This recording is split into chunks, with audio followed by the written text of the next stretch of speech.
Hey ghoul, hey, or should I say spookworm? That's right, Spookworm Club is back, and we're gonna share all about what it is. Monsters do have their place in your nightmares, in the deep, in your favorite horror movies. I'm really sorry about this mess. At this point, I don't know if I'm using you guys loving this real side of me as an excuse to just knock these videos out, or if you really do like it. I hope you don't though, because I want to do cute stuff, I promise. I make really cute stuff with cool lighting and backgrounds, and we're working on that. It's just a work in progress. But honestly, keeping it real with you guys, if you're new here, my name is Mandy Spooks, and this is our spooky oasis where we celebrate the magic of Halloween and spooky pop culture every day. And I promise I usually have spookier vibes, but I'm also in my era of putting self-scare first, which is a big part of why Spookworm Club is back, but I'm just not in a space where I can produce the kind of quality videos that I really want right now. I'm putting all my effort, probably 75% of my time and effort right now in self-scare, between going back to physical therapy for my ankle, trying to cook at home more, being more active, going on walks, taking advantage of this new beautiful space we live in the area, because obviously the indoors aren't ready yet, and just really learning to reprogram myself, because I'm always go, go, go, business first. Today was a huge win for me because I logged off of work and I almost didn't go for my walk because I was like, I need to get a video done and I need to edit it and upload it. And if I go for a walk, by the time I cook dinner, I'm not going to feel like doing a video or a good video. And my best friend was like, you can do all of it, but you need to do the hard stuff first, which is go for your walk. And you should still wake up in the morning and go for another walk. And I really needed that tough love, because something I've been talking about on my private bonus videos with my health journey is that my health is not an option anymore. And so I'm sharing this with you guys as a reminder that as we talk about all the spooky stuff, all of that is a form of self-scare, and we all really need that balance in our lives. So take the moment for yourself, do what works best for you. I had to compromise my video this week, and it is what it is. At least we're getting it all done and we're still having fun together, and eventually I'll be back at a point where I can dedicate more time to this content and do the stuff that I really love, production wise. Anyway, I feel like I'm ranting, but I just wanted to be real with you guys because that seems to be what you like around here, apparently. Who knew? Anyway, we're talking about Spookworm Club today, and it is going to be pretty short probably, because I'm not going to lie to you.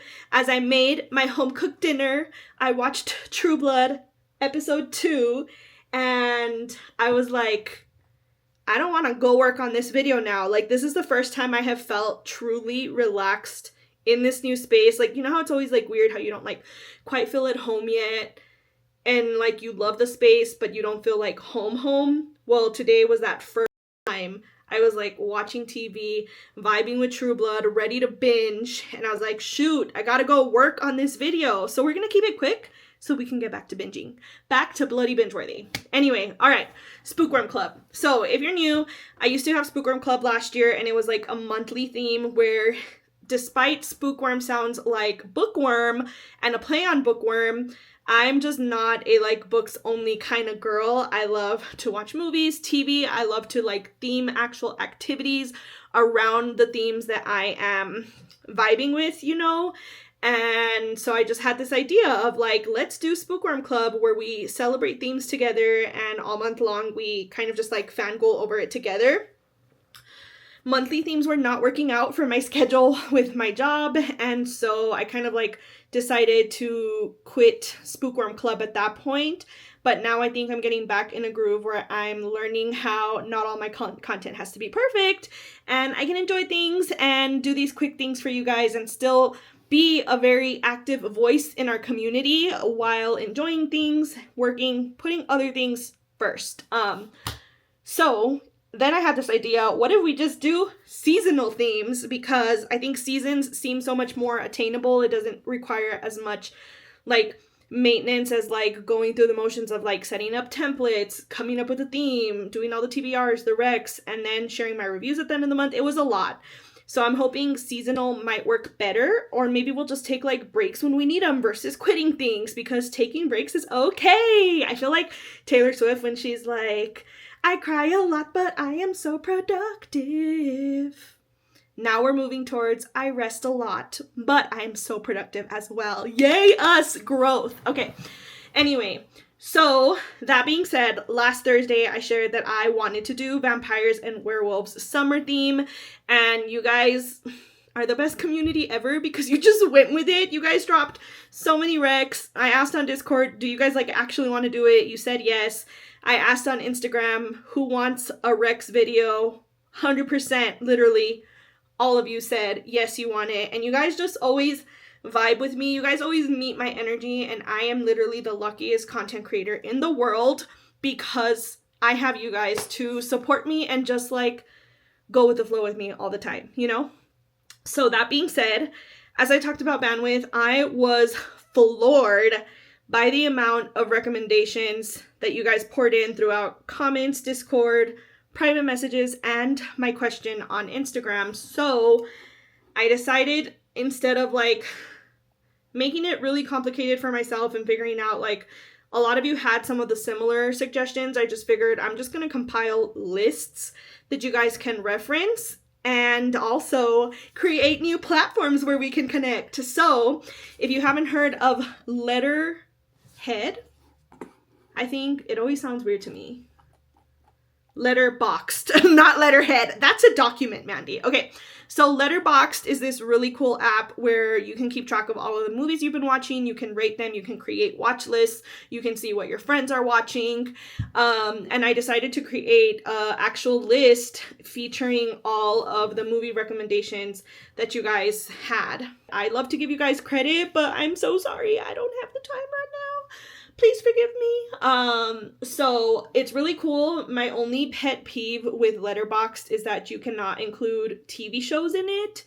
So I couldn't find a platform to like list all those things for you. And then regarding books, I did create a Goodreads shelf list for you guys as well with all of the recommendations you guys had.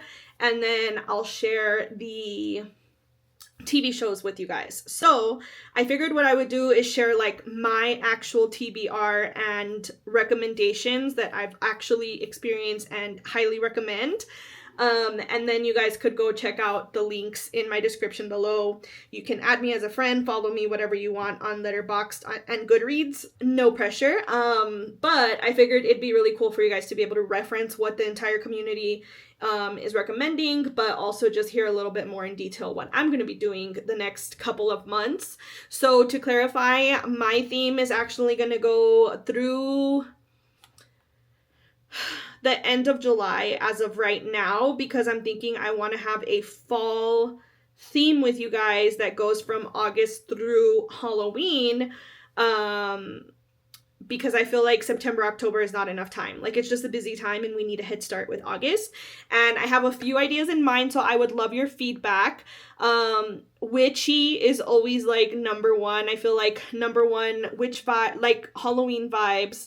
We usually get like a ton of witchy releases. And that's just kind of what I naturally vibe with. The other idea I had was, oh my God, I had other ideas and I'm totally blanking. I think the other idea I had was just to go with like actual Halloween themed movies and books. And then another one I was toying with was demons for some reason. I don't know why, but lately I feel like that's been a trend in the book talk community. So I wanted to put it out there. If you guys have any other themes that you would really like to visit for the fall, let me know and I will consider it.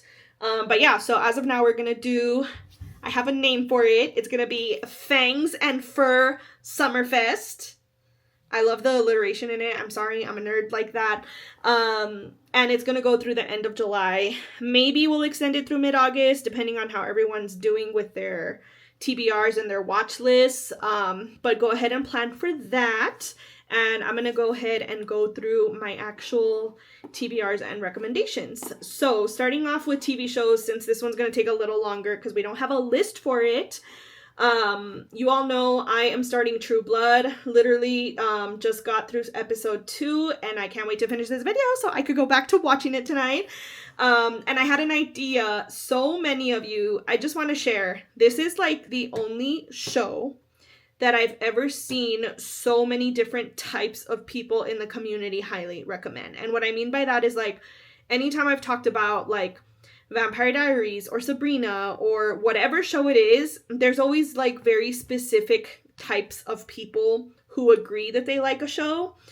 This has been unanimous. Like every type of like gamer ghouls, the nerdy ghouls, the spooky cute ghouls, the horror ghouls, the smutty ghouls, all of you guys are in unison that True Blood is really good.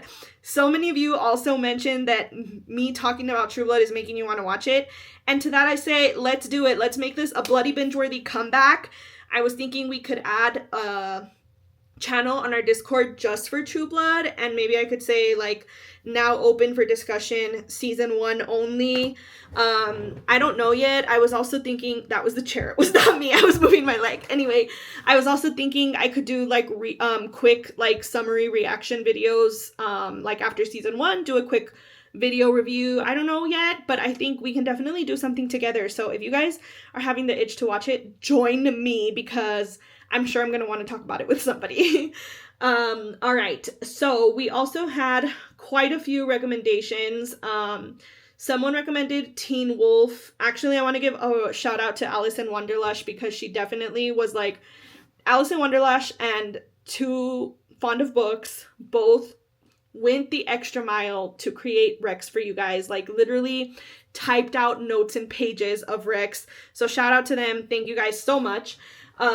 So we had Teen Wolf as a recommendation. I did watch the original Teen Wolf back in the day on MTV and I did enjoy it. We also have the new Interview with the Vampire series. We also have What We Do in the Shadows. I do watch What We Do in the Shadows, but because I'm forced to by Mr. Spooks, it's not my type of humor. Buffy the Vampire Slayer was the other show that I was like debating watching with True Blood, but True Blood did win in the poll. And then Vampire Diaries has 3 different shows you guys can watch all within it. It's Vampire Diaries, the originals and legacies are all connected. I have never watched the originals or legacies, but I am a huge TVD fan and highly recommend it. And then moving on to movies, you can again see the full list of recommendations at my Letterbox link below. But for me, I mentioned this last week, I'm planning to watch The Lost Boys, Fright Night, Dark Shadows, and Cursed. So these are all 4 movies that I have frequently heard about as a spooky creator, and it blows my mind that I have not seen them. I have seen The Lost Boys at some point like a long time ago. I just don't like remember it anymore. I have never seen Fright Night. I still cannot believe that I never knew it was a vampire movie. And Dark Shadows is a ghoul favorite, community favorite. So many of you love it, and I can't believe I've never watched it, but I think it goes back to like, that's one of the ones that Mr. Spooks never wants to watch. So we're going to take advantage of him working, and I'm going to watch that movie at some point this summer. And then Cursed is a Wes Craven film that I have heard about as well, but don't know much about. And I feel like most people don't, so let me pull it up really quick so that everyone can be on the same page. It came out in 2005. Oh, and it's an actual Christina Ricci is in it. How can we not know about it, guys? Okay, so it says, a werewolf loose in LA changes the lives of 3 young adults who, after being mauled by the beast, learn they must kill it in order to avoid becoming werewolves themselves. That sounds so fun. How have we not discussed this, guys? I've seen like one clip from it that I thought looked really fun, and that's why I got like this itch to watch it. So yeah, all of them are vampire movies except for Cursed. And I also wanted to share that when I shared or came up with this theme I thought it was going to be a lot easier to find content about werewolves and vampires being in love, but apparently it was a challenge. So we're definitely going more the route of like watching vampire content and reading more werewolf content is what I'm noticing. So yeah, if you guys have any further recommendations that are not on the Letterbox list, please let me know and I can maybe like add to those lists as they come through in the comments. And then moving on with books, I have a lot to share about books. I feel crazy. So I'm going to start with recommendations for you guys. And if you've been around a while, you've definitely heard me talk about all of these at some point. I've done Vampathon videos. I think I have 2 other Vampathon videos. So this is definitely a recurring theme around here. So let's start from like easiest, quickest reads to like solid, like dedicate your time to these. Quickest number 1 recommendation I have for you guys is Fangs. It is a super cute little graphic novel. You can literally sit down, read it within like 10 minutes, 15 minutes max. It's really cute. Highly recommend it. If you've never come across it, no matter who you are listening to this video, watching this video, please try to find it. It is the cutest book ever.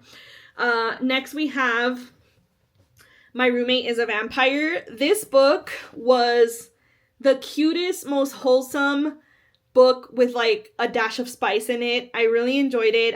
Based on the artwork, I did not think it was going to have any smut in it, but it did, and it was just so... I feel like most books, I'm like, I wish it had had more smut. Maybe I do, maybe, but I don't know. I just remember just feeling like it was just like a wholesome, cute, solid read, like just simple, easy, nothing complicated, but it was just like a nice read. Next we have Southern Book Club's Guide to Slaying Vampires. For a long time, meaning 1 or 2 years, 1 year probably since I read it, I swore Southern Book Club was like the best book I've ever read. It's probably the best, spookiest book I've ever read. I talked about this in my videos as well, so I'll link them at the end. But when I was reading this book, I did start to get creeped out and scared. Because it was the first time that I had like read a book that actually scared me that was horror. The vampire story was pretty creepy. And it was just like really good. Like I could never catch on to like what was actually happening. So I really loved it, and I love like the ghoul power vibes in it. So I really recommend that if you are a more seasoned reader, I would say. And then my 10 out of 10 recommendation, I told you guys this, is Bride by Ellie Hazelwood. This book is now my number 1 favorite. I can't explain it, but I've said in the past how I wasn't a fan of like the X-Hex because I just didn't really believe that the characters had all this chemistry. Bride is how smut should be written from here henceforth. It was just like such great character and story development, and it just made the smut that much hotter. And I want to give a huge shout out to Yana and Monica for going on this wild coincidence adventure with me. I would have completely felt so sad and lost if I hadn't had like other ghouls to talk to about with this book. And in fact, the conversations we had about this book made me wish we could do like an actual book club where we all read one book and talk about it, because it was just like that good of a book. So if I've piqued your interest, this book is a very like cliche trope, but it is about vampires and werewolves making an alliance, or like an agreement that they're going to have collateral in each other's territory to ensure like the safety of their species, I guess. So we have one vampire go and marry the alpha werewolf, and then a werewolf go and marry a vampire, and the like agreement is that they're collateral, that they are showing that their species are safe with each other in this way. And of course, obviously, the vampire and the alpha wolf develop a connection, let's say. But it's not as corny as it sounds. Like, there's like a legitimate story, there's like actual stuff happening, and there's actual build up to you believing that this couple has the chemistry that the book is claiming they do. It's not I'm just telling you, oh my god, they're smitten for each other. It's like, no, they are literally showing you the story and like telling you they're not telling you, they're showing you what is happening, and it is absolutely like the best smut I have experienced so far because of that development. It was just done so well. So yeah, that's my 10 out of 10 recommendation, and that book is the entire reason why we are having a Vampires and Werewolves marathon now, aka Fangs and Fur Summerfest. Okay, so those are my recs, and what my TBR includes is we're going from smutty stuff to PG. Yeah, PG. Because I'm actually now switching over to a middle grade series. Since last summer, I was dying to read Camp Sylvania by Julie Murphy, and that book is about a girl who gets sent to Fat Camp, and there is vampires at Fat Camp, and I had no idea that a part 2 was released, and it's about werewolves now.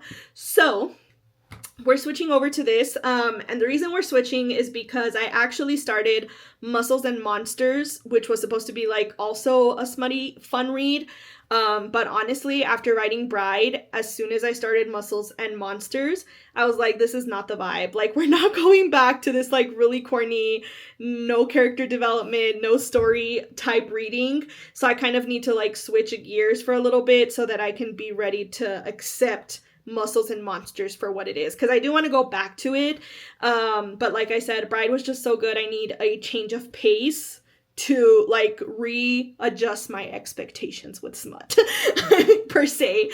And then so Camp Sylvania is the first one, and Mood Madness is the second part to that if you guys are interested in it.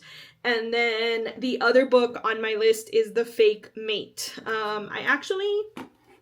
I feel like I'm doing a horrible job of telling you guys what books or what things are about, but you guys can always look them up on your own if you're interested in them. But I did want to share The Fake Mate because the cover is super misleading. Like you wouldn't know it is a paranormal romance by looking at the cover. So it says two wolf shifters agree to be fake mates but unexpectedly find something real in the steamy paranormal romantic comedy by Lana Ferguson. So it is about two wolves. And I'm highly intrigued by that one because it looks like a cover that would be on Allie Hazelwood's books typically, and it's not. So I'm very intrigued by it. Like, it looks like a book that normie ghouls would pick up, not spooky ghouls. So I just want to know. A ghoul needs to know sometimes. And my extended reading list, if I were to somehow get through everything I'm planning, is to also attempt Filthy Rich Vampire, which I believe is about a vampire that needs to pretend he needs to get married for a certain reason. So he is making an agreement with a girl to pretend to be the one he's marrying, I believe. Something along those lines. And then the other one was Court of Vampires, and it sounds a lot like Bride. In fact, it was a recommendation when I finished Bride, like, more books like this. And then Such Sharp Teeth was also a recommendation that a lot of you shared with me. So if you guys are interested in any of those, I have linked the Goodreads bookshelf list in the description below, so you guys could kind of like click on the full list, and then you can click on each book to learn more about it if the cover interests you. But yeah, there is so much content to cover for this theme. Like, we could have an entire year out of it, honestly. But yeah, and then of course, if you guys are participating, join us on our Discord server so you could fangirl with everyone else about what you're consuming. And then I will also post templates on the Discord server, but also on my Instagram stories highlights, so that you guys can use them and post about what you're reading, what you're watching, your reviews, and kind of give inspo to everyone else. So yeah, I feel like this has been the Hot Mess Express, and I apologize, but I am looking forward to next week's video. I feel like things are going to start to get a little bit better. We're going to get in a groove, because we're slowly getting situated, and I don't know about you guys, but it's hunting season, and I want my apartment situated stat so that I can go out and explore the real world. But yeah, let me know what you guys are planning to read and watch for Fangs and Fur Summerfest with me, and if you guys have any additional recommendations. But wait, I have one very important question. If you've made it to the very end of this video, I want you to comment if you are team vampires or team werewolves. and you're going to have to stay tuned for my answer. Until next time, sending you goals and kisses. Bye!